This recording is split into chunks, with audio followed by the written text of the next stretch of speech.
నా ఉద్దేశం ఏంటంటే అసలు రాజ్యంలో రెస్ట్ రూమ్ ఉందో లేదో అని.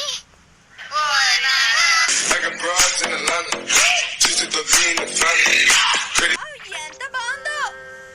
నేను ఈ రోబోట్ లో నా బ్రెయిన్ కాపీ వేస్తాను. పని పూర్తయింది. నువ్వు ఎప్పుడు నోబితావి, నువ్వేం చేయాలో నీకు బాగా తెలుసు కదా, చెప్పు.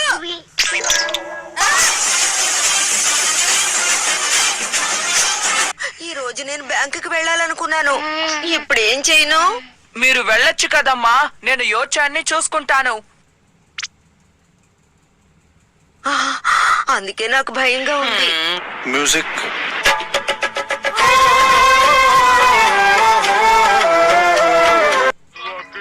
అలా చేయడానికి అనుమతి నేనెవ్వను.